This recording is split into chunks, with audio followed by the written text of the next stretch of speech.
Mastite, agalactia e hipogalactia. Durante a fase de lactação, as fêmeas na suinocultura ficam sujeitas às várias enfermidades.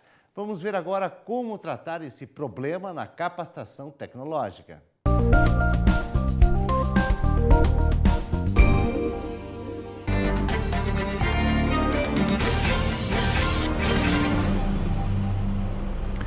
Bom, pessoal, vamos falar nessa aula sobre a lactação, propriamente dita, da matriz e a sua saúde, né? As ocorrências de algumas enfermidades.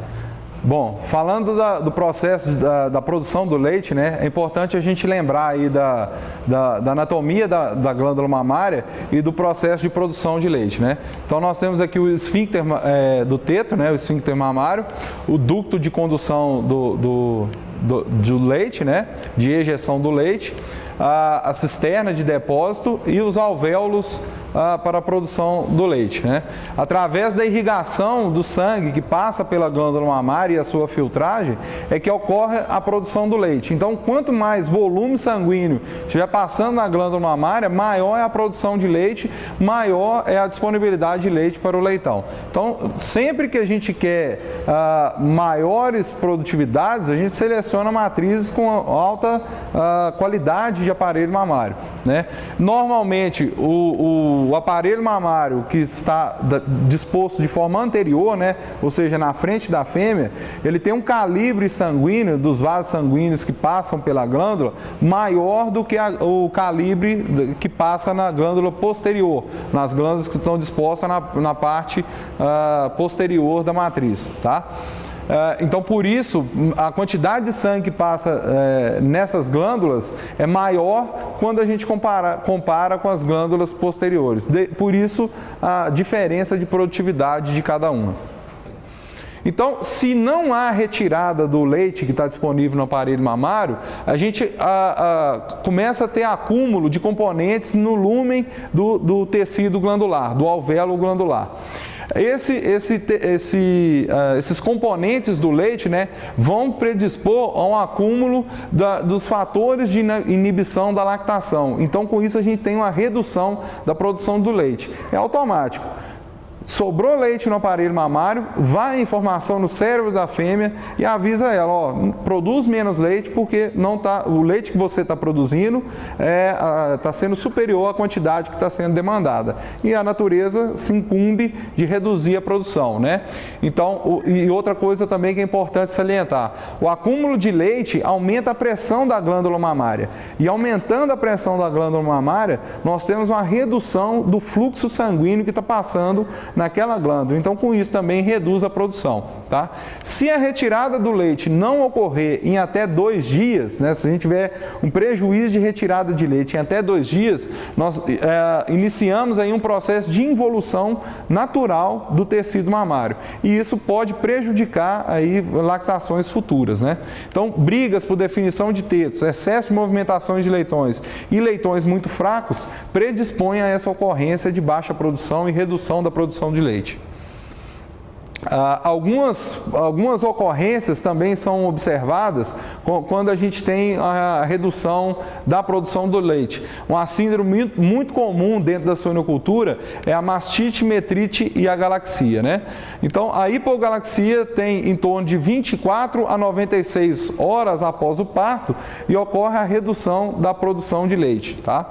E a agalaxia é a falta completa na produção de leite. Essas 3 síndromes, né, elas podem ocorrer simultaneamente ou isoladamente, tá? Uma predispõe à ocorrência da outra e é um efeito cascata, né, um efeito em cadeia que vai ocorrer a redução da produção de leite pela matriz. A gente observando aqui um quadro, né, de fêmeas sadias e fêmeas com deficiência de produção de leite, nós observamos que fêmeas sadias estão em torno aí de 38 a 39 graus Celsius de temperatura corporal e fêmeas com desgalaxia em torno de 40 graus. Com mastite, né, nós temos aí a ocorrência em torno de 40% das fêmeas com problema de produção de leite e em torno de 0 nas fêmeas sadias. Secreção vulvar, a gente observa em torno de 97% dessas matrizes com problema e em 88% das fêmeas sadias. Após o parto, é normal a ocorrência de secreção vulvar na fêmea, desde que essa secreção seja límpida, transparente e não apresente odor fétido ou odor característico de problemas sanitários, tá? Mas nas fêmeas que apresentam disgalaxia, nós observamos aí uma maior ocorrência de observação de secreção. Fêmeas que levantam a observação, né? 100% das fêmeas sadias levantam ao estímulo nessa avaliação que foi feita. E fêmeas com problema de produção de leite, apenas 61% fêmeas apenas 61% levantaram no estímulo.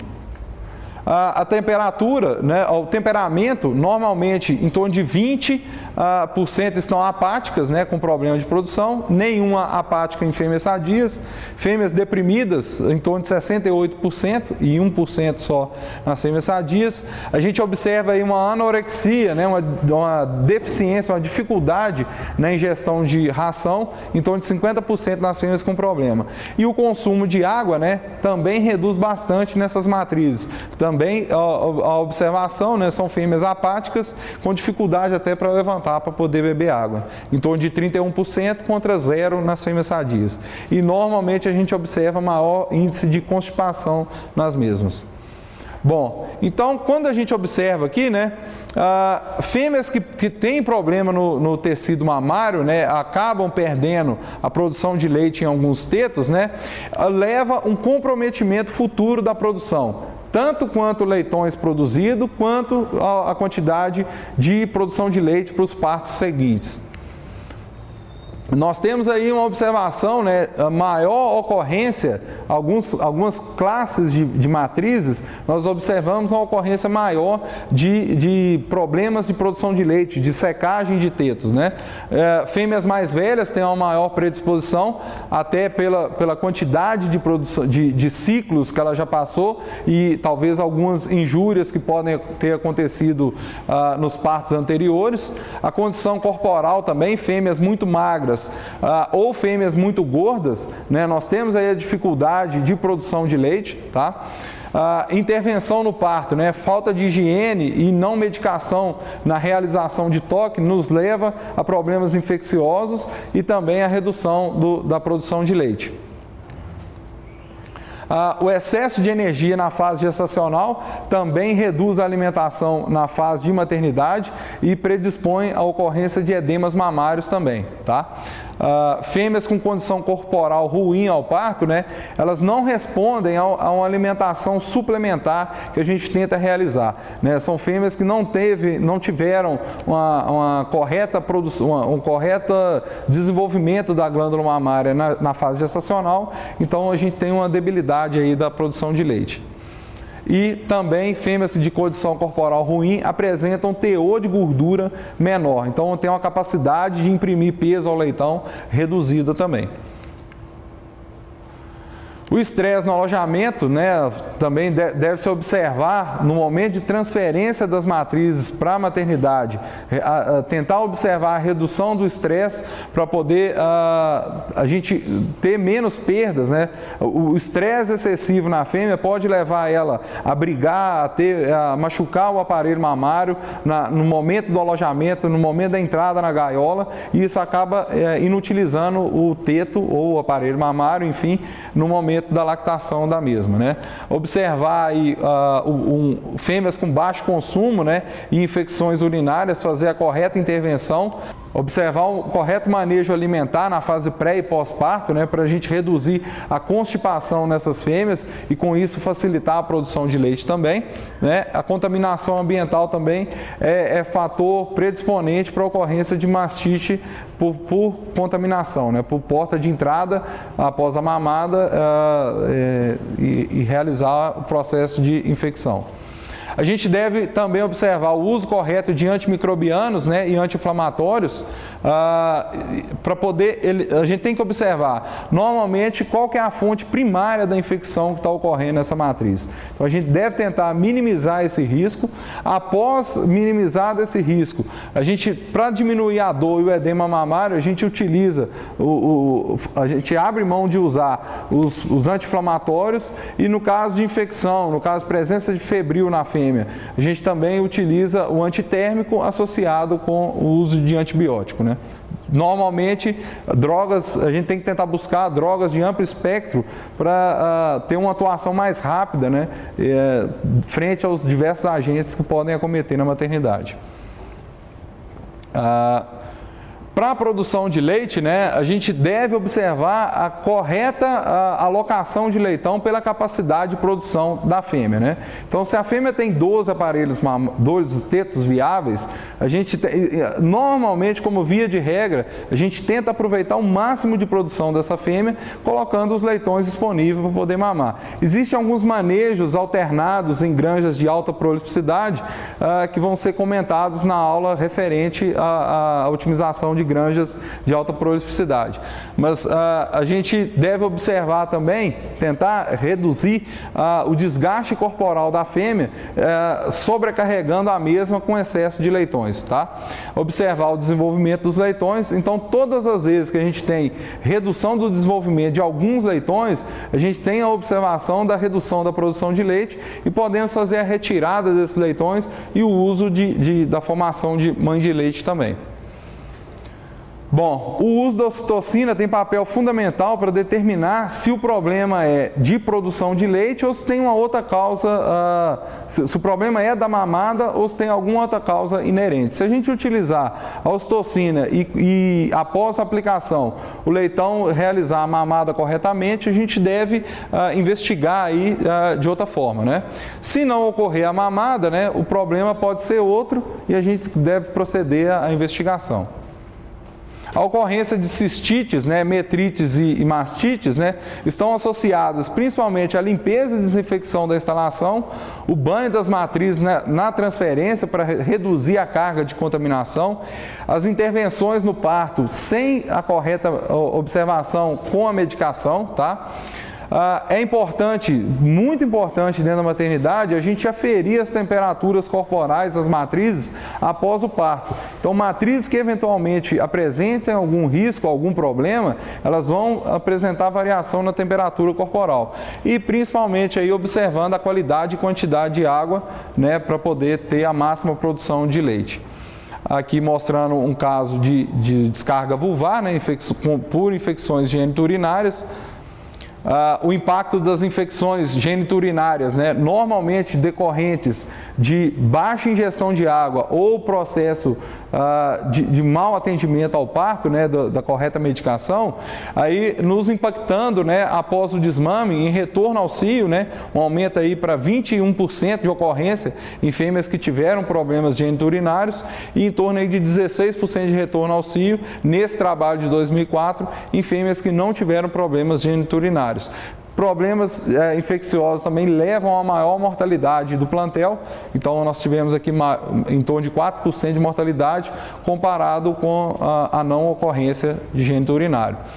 Dentro da maternidade, se a gente pensar na lactação, a fêmea ingerindo uma ração de qualidade em boa quantidade, a gente deve ter também o controle de pragas, né, principalmente as moscas, como forma aí de disponibilidade de uma ração boa, né, e evitar também o prejuízo na palatabilidade, na qualidade da ração que foi ingerida.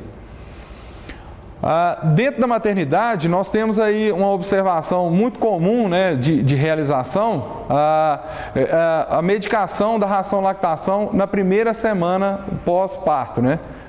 Muitas vezes a gente realiza no pré-alojamento e no pós-parto da fêmea, por se tratar de um período que a gente tem a maior exposição do aparelho reprodutor da fêmea, né, seja por intervenções durante o parto, seja por problemas de MMA, né, da mastite, metrite e agalaxia. A gente, com o uso preventivo de medicação, né, via ração, a gente consegue reduzir o impacto das doenças que normalmente ocorrem nesse período. Os leitões, nós podemos também fazer a medicação de 100% deles no dia do parto, como forma preventiva para artrites, enterotoxemias, principalmente causadas aí por clostrídio e diarreias causadas por Escherichia coli, tá? A gente deve observar também, né, a correta manutenção das instalações para reduzir a predisposição de fatores que vão aumentar aí a incidência de artrite frente aos leitões. A gente aplica normalmente um coccidiostático, né, na primeira semana de vida dos leitões para reduzir a ocorrência de coccidiose, tá? Medicar 100% das matrizes que foram submetidas ao toque com antibiótico terapia, realizar a vacinação reprodutiva em 100% das matrizes em torno do 7º a 10 dias pós-parto. Por que a gente estabelece essa como via de regra no máximo até o 10º dia? A gente tem aí normalmente um auge da proteção pela vacinação após 15 dias decorrentes da vacinação. Se a gente for imaginar, eventualmente, alguma fêmea possa ser desmamada em torno de 20 dias, então, se a gente desmamar com 20, nós tivemos aí 10 dias de intervalo da última aplicação, da vacinação, e mais 5 dias, normalmente, do intervalo de desmama-cobertura, dando aí um mínimo de proteção em torno de 10 dias. Normalmente, é o prazo que a gente observa e tem um alto grau de eficiência reprodutiva dentro do plantel. Bom, se a gente não observar a correta aplicação da medicação e vacinação, né, seja pelo uso inadequado de seringas e agulhas, né, e da correta esterilização do material também, a gente tem uma reação inflamatória local, o que normalmente reduz a eficiência do produto que nós estamos utilizando. Se é uma vacina, a resposta vacinal vai ser muito menor. Se é um antibiótico ou um antitérmico, enfim, um anti-inflamatório, a sua eficiência também fica bastante reduzida. A observação de detalhes da instalação, né? Então, como eu disse anteriormente, né? Observar a manutenção, porque o desgaste prematuro da instalação nos possibilita aí a abertura de portas nas articulações dos leitões para contaminação e posterior infecção, e com isso a gente ter redução do ganho dentro da maternidade. Uma outra observação muito importante dentro da maternidade é o dimensionamento da célula parideira, né?